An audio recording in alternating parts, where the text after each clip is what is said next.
শ্রী শ্রী রামকৃষ্ণ লীলা প্রসঙ্গ দিদি খণ্ড স্বামী শারদানন্দ আত্মপ্রকাশে অবদানে কিছু অংশ।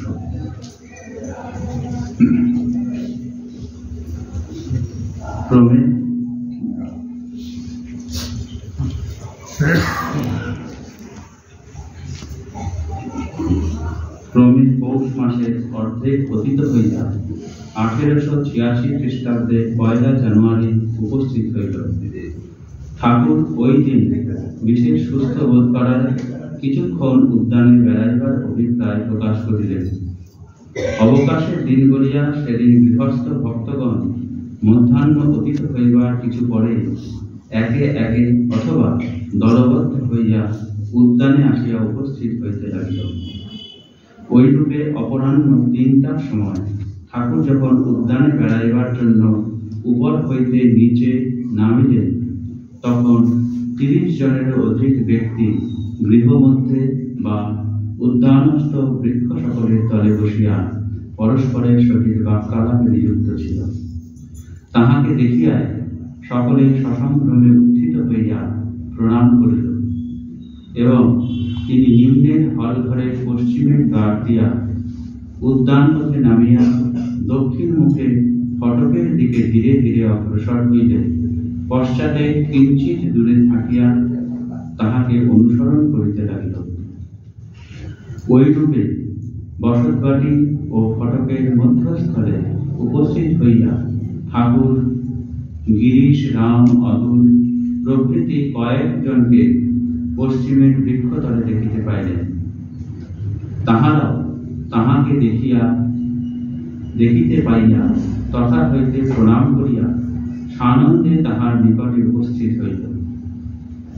কেহ কোনো কথা কহিবার পূর্বেই ঠাকুর সহসা গিরিশচন্দ্রকে সম্বোধন করিয়া বলিলেন, গিরিশ, তুমি যে সকলকে এত কথা আমার অবতারত্ব সম্বন্ধে বলিয়া বেড়াও, তুমি কি দেখিয়াছ ও বুঝিয়াছ?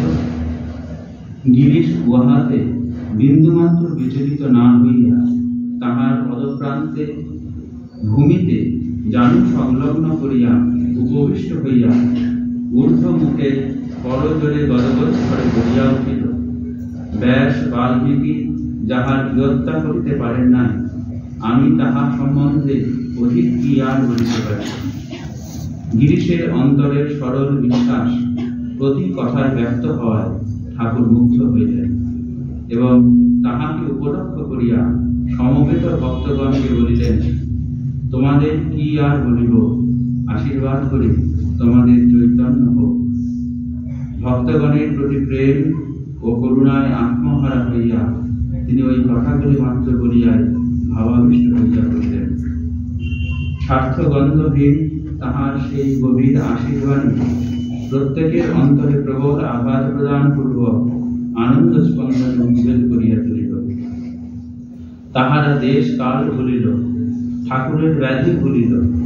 ব্যাধি আরোগ্য না হওয়া পর্যন্ত তাহাকে স্পর্শ না করিবার তাহাদের ইতিপূর্বে প্রতিজ্ঞা ভুলিল এবং সাক্ষাৎ অনুভব করিতে লাগিল যেন তাহাদের দুঃখে ব্যথিত হইয়া কোনো এক অপূর্ব দেবতা হৃদয়ে অনন্ত যাতনা ও করুণা পোষণপূর্বক বিন্দুমাত্র নিজ প্রয়োজন না থাকিলেও মাতার ন্যায় তাহাদিগের স্নেহাঞ্চলে আশ্রয় প্রদান করিতে ত্রিদিক হইতে সম্মুখে অবতীর্ণ হইয়া তাহাদিগকে সস্নেহে আহ্বান করিতেছে।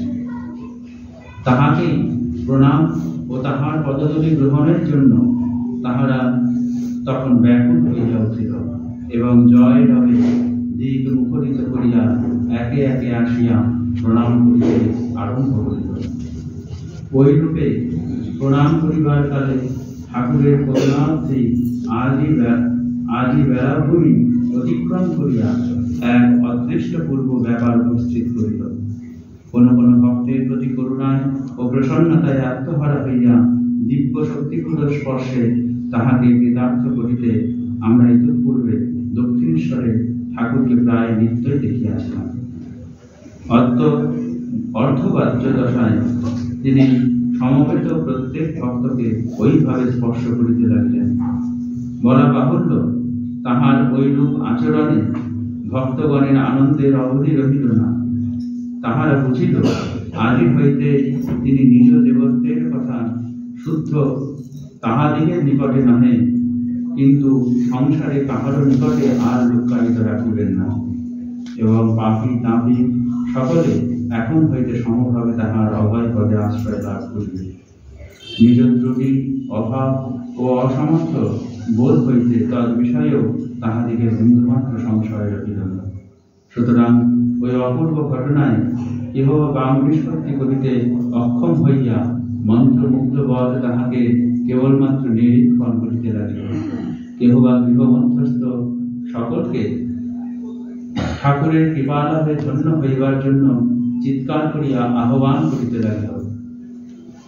আবার কেহ বা পুষ্প চয়ন পূর্বক মন্ত্রোচ্চারণ করিতে করিতে ঠাকুরের অঙ্গে উহা নিক্ষেপ করিয়া তাহাকে পূজা করিতে লাগিল। কিছুক্ষণ ঐরূপ হইবার পরে ঠাকুরের ভাব শান্ত হইতে দেখিয়া ভক্তগণ পূর্বের ন্যায় প্রকৃতিস্থ হইল, এবং অর্ধকাল উদ্যান ভ্রমণ ঐরূপে পরিসমাপ্ত করিয়া তিনি বাটির মধ্যে নিজ পক্ষে যাইয়া উপবিষ্ট হইলেন।